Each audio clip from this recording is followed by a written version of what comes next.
Don't move. What's wrong? Something's on your neck. Glenn Torkles touched the flesh around his throat. I don't feel any. Careful, Robert Arthur warned. It's a bug. What kind? Robert wasn't sure.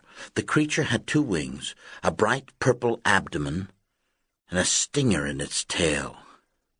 I think it's a wasp.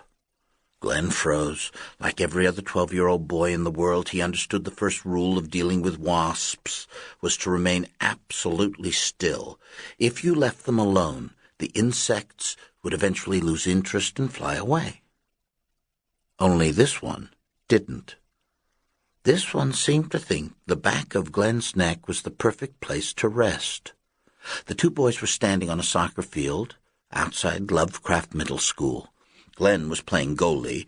Robert was the defensive fullback. The rest of their gym class was on the far side of the field watching Lynn Scott launch a penalty kick past Eddie Milano.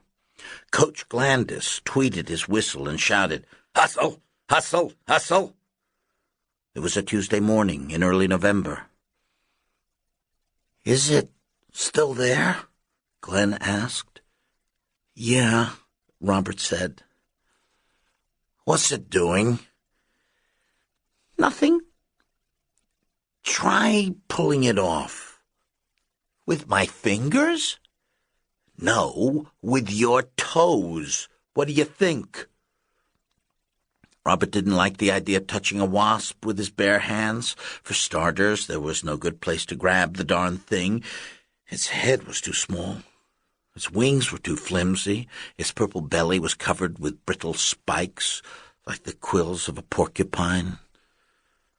Maybe you should move, Robert decided. Maybe if you spin in circles, it'll get dizzy and fall off.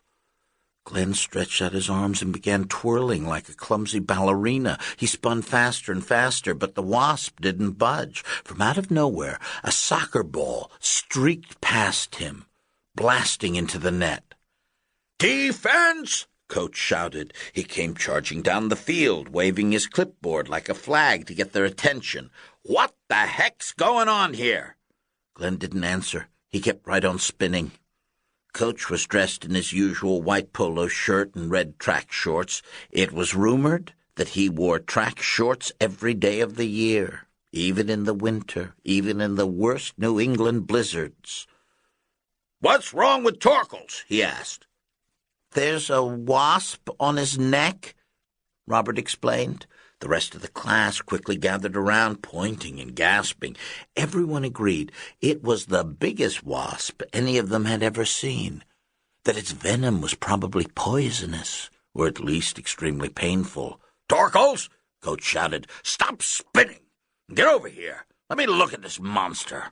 Glenn wobbled over, dizzy from all his twirling. Coach peeked inside his shirt collar, and the wasp buzzed angrily, warning him to stay back. "Sheesh!" Coach exclaimed.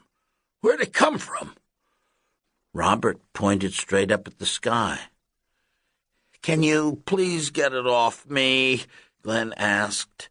Coach studied the wasp from different angles. "I'm not sure that's a good idea." "I don't want to get stung." "See, that's the problem," Coach explained. "You're already stung. It's stinging you right now." "What?" The other kids stepped forward for a better look, but Coach ordered them to keep a safe distance. Robert realized the wasp's tail was resting on a round red welt. It was the size of a nickel and growing by the second. "I could whack 'em with my clipboard," Coach explained. "But we don't want to break the stinger. We want a nice, clean extraction." "I'll take my chances," Glenn said. "Just get it off." The wasp buzzed again, louder this time. "All right. On a count of 3, Coach said. He raised the clipboard over his head. "Ready?" Yes, just do it." 1. Glenn grabbed a goalpost, steadying himself, and closed his eyes. 2. Robert nearly closed his eyes, too. He didn't think he could watch. 3.